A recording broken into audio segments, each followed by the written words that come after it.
Hello, welcome to our 2025 Public Library Survey overview. No, I did not just forget to change the year from last year because we're reporting on the data from 2025. We call it the 2025 survey. So the Public Library Survey is a survey put out by the Institute of Museum and Library Services.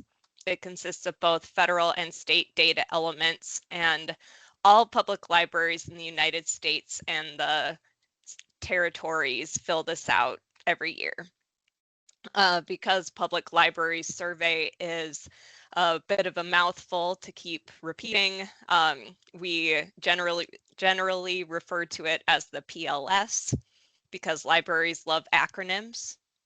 If that's not confusing enough, this is sometimes referred to as the annual report as per Century Code 54-24.2-01. This is not to be confused with the other annual report, which is in 403809, two completely different reports. It's important to note that completing the PLS is required for eligibility for state aid to public libraries. And we also use the survey to establish public library standards levels, so it is indirectly related to library vision grants as well. So basically, this is my plug. Pretty please fill out the Public Library Survey. The important dates to keep in mind, the survey opens February 1st and closes March 31st.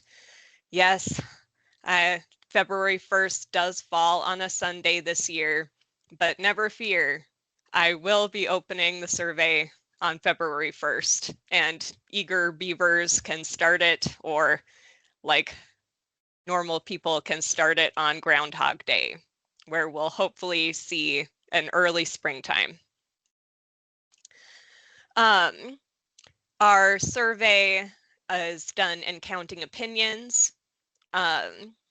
We have the link in several places. The slides will be available after the fact, so you will be able to access the link here as well.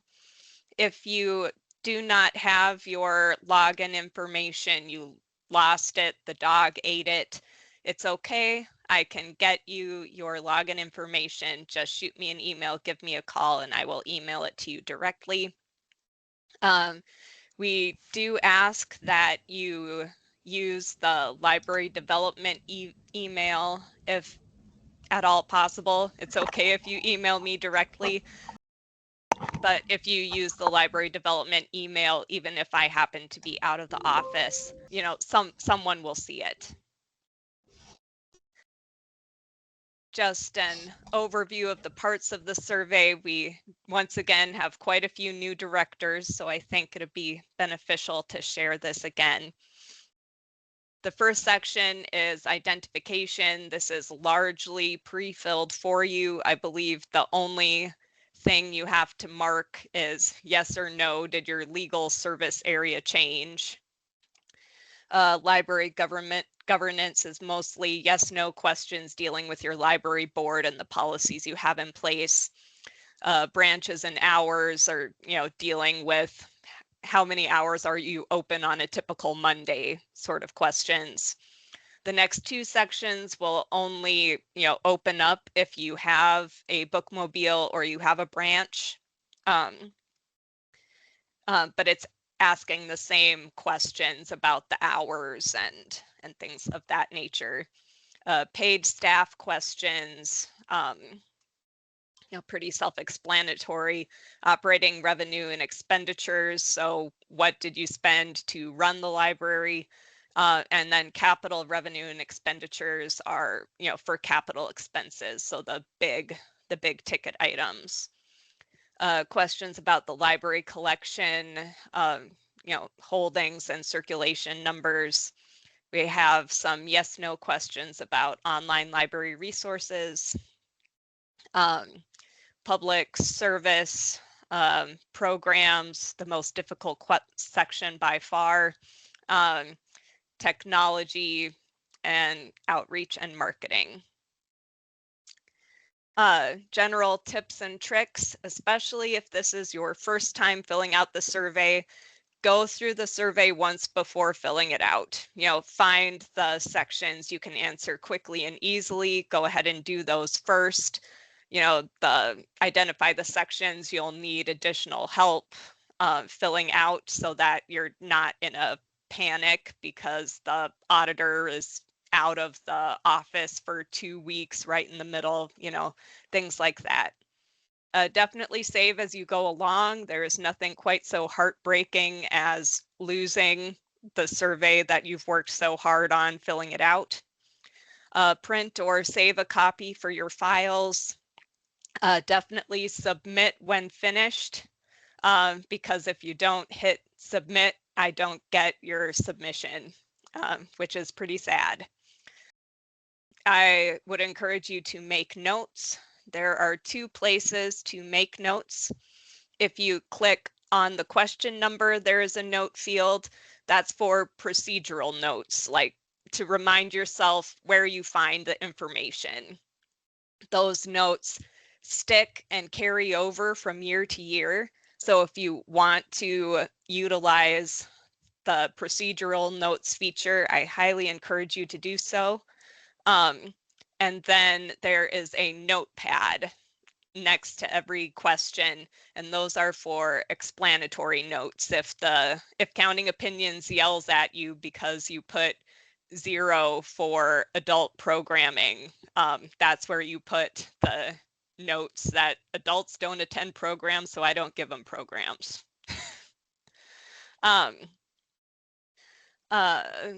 Click on the question number to get the question definition.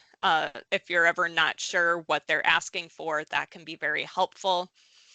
Last year's numbers appear next to the answer field for this year.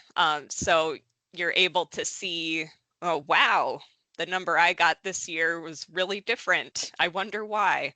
And leave no question blank. Enter 0 if the answer is 0 or none. If you don't know the answer is -1, believe it or not.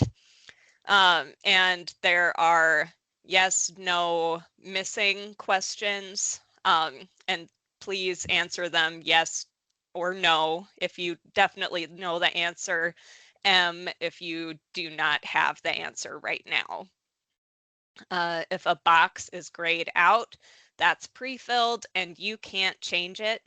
So please contact me to get the information updated, and we'll get that correct for you. So edit checks, this is where you use the notepad notes.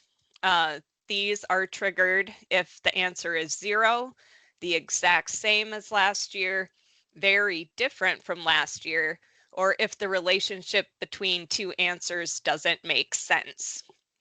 So if you reported 0 young adult programs, but 10 attendees at young adult programs, that would trigger an edit check. Edit checks need to be addressed before you are able to submit your survey. And it's important that you provide as much context as you can, because I use your edit check notes to address the edit checks that I get later. If you ever have a question about why you are receiving an edit check, let me know. Usually I can figure out what the problem is, and sometimes we can even make it so you don't have to, address the edit check at all. Like I said earlier, the programming section is by far the most challenging. So just a couple notes on program counts. When you're reporting your programming by age range, it's important to report all the attendees of the program regardless of the age. So if the program was aimed at 0 to 5-year-olds and there were 10 attendees, you report the one program and the 10 attendees, even though only 4 were in age range. So we don't expect you to, card the kids at the door or anything. You just report everyone who is there for the program. There is a place for general programming, and that should really be just for programming that doesn't have a definite age range. So if you have a program dedicated to all children, so the 0 to 11 age range, pick either to report it in 0 to 5 or 6 to 11, which can be difficult, but it's the best way we have right now to show that children's programming is happening, not just a whole bunch of general programming. The other big sticking point that we've run into a lot of problems in the last couple years is the total programs by age needs to equal the total programs by location, because they're both reporting synchronous programs or programs that are happening right here, right now. So if I, call you in April, saying, hey, we need to sort out your programs, it's probably this particular issue. And again, a few words on synchronous versus asynchronous. Synchronous means if you don't show up to the program, you're not gonna attend the program. Asynchronous is, more free flowing. You can either watch it on your own or, like the take and make sort of program. Who to contact for help? I'm your girl. Shoot me an email. Again, try to use the library development, but I will, I'll respond to my personal email too. I'm flexible. Or you can give me a call also. I try to, get back to you as quick as I can if I don't pick up the phone. So any questions whatsoever, please reach out to me. There is nothing too silly. Do maintain the PLS LibGuide. I will put the slides here. I will also put, any articles that I write about the PLS that will be helpful on there. We have, some assorted tools that, can help with data collection, a bunch of stuff on there. Encourage you to check it out. Okay, so now we come to the thrilling, exciting part about today's presentation. And I am excited to announce that there are no changes to the PLS this year. So, do your happy dance, we'll pause and celebrate for about 10 seconds. Because I have to tell you about the changes that are coming for next year. So it is data that you are collecting right now for the survey we will be completing in 1 year's time. So it was decided to make a few changes. One of them has absolutely no bearing on what you will see. It's more of a change for me to be aware of. But there are 3 that have impact on what you will need to track.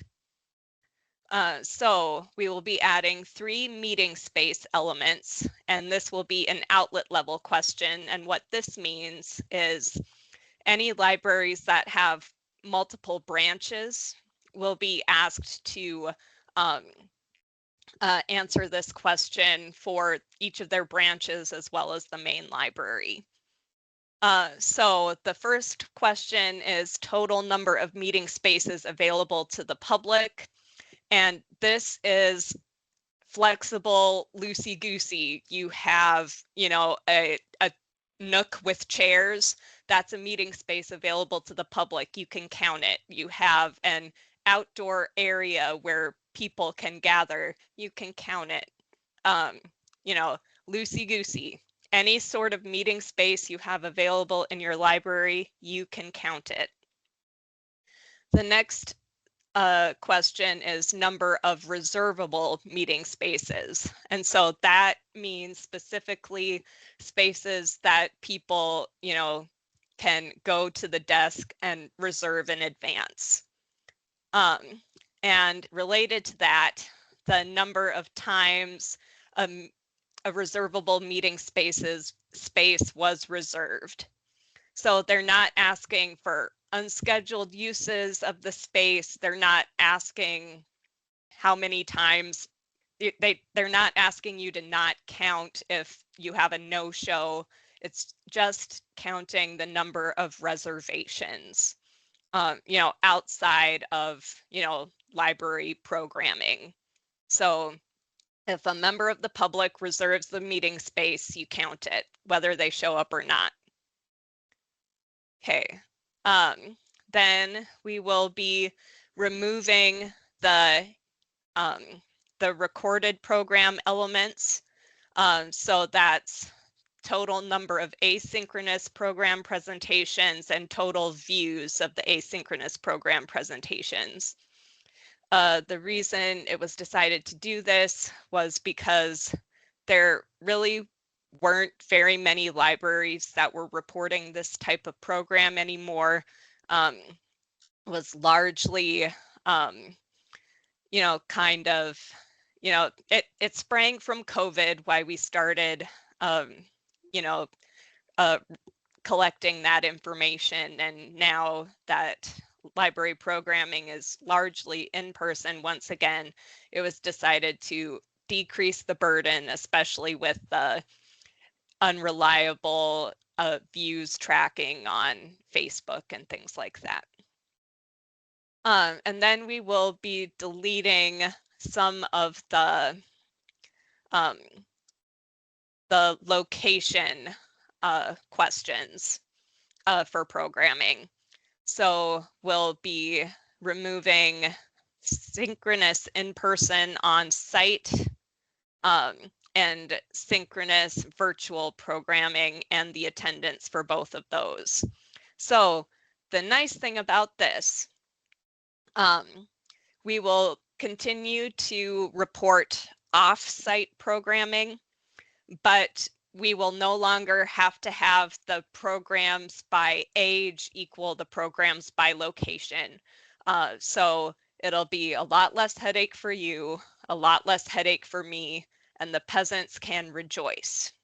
So bear in mind, if you think there is still value in us continuing to collect this information at the state level, we still can. I just ask that you talk to me sometime in the next 6 months, because about 6 months is when I start thinking about the new survey, because we can decide to keep and continue reporting on whatever we want. Okay, so we are at the question portion. So I am going to, okay. So you can throw questions into the chat, you can unmute, whatever works, but I'm going to start addressing Carrington's question. If the public meeting space is used for library-sponsored reading club, is that considered a time it is reserved? I would say it would not, because it's a library sponsored reading club. If it was an independent reading club that reserves it, then it would, if that makes sense. That's a good question, though. Any other questions?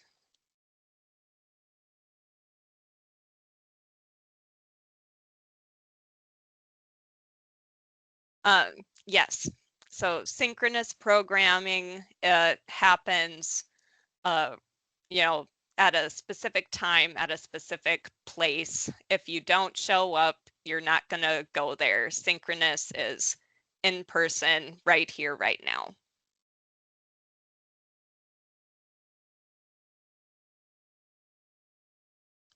Every question will show what you answered last year right next to it. I can't remember if it's the case for the yes, no questions, but it should, I believe. It's been a while since I looked at it.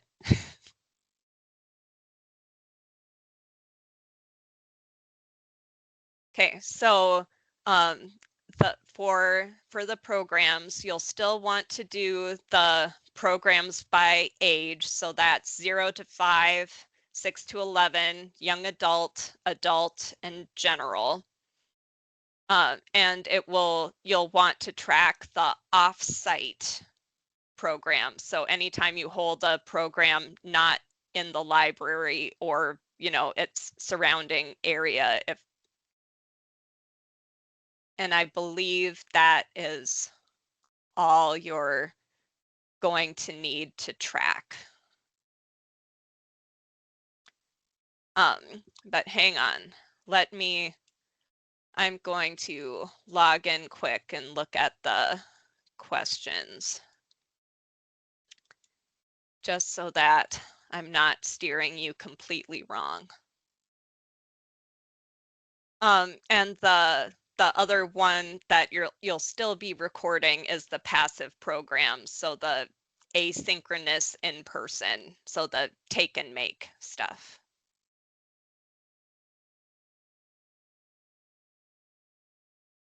Any other questions?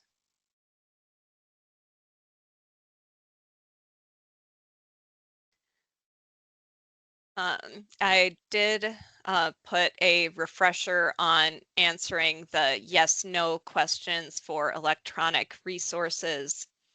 I also do have the whatchamacallit, the Libby circulation numbers that I will put on the LibGuide.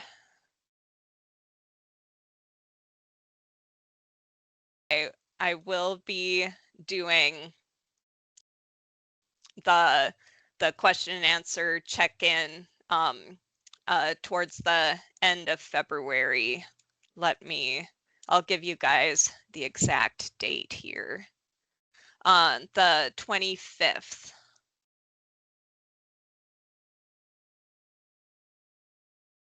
Yeah, yes, Tracy, you can leave and come back.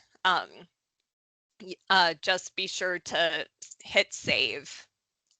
Then, you'll definitely surely not lose any of the information that you put in. But yeah, it's not the longest survey in the United States, but it's long enough that I wouldn't want to fill it all out in one go. If no one has any truly burning questions, I can definitely give you guys, a half hour back of your day. I can definitely send a copy of the slides out on the listserv so that you can reference and click on links and such.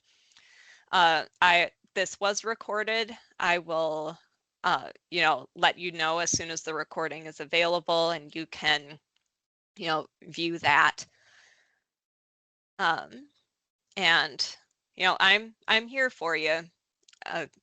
If any questions, whenever you think of them. If it's not during normal work hours, I might not answer them right away, but I'll answer them as soon as I get them.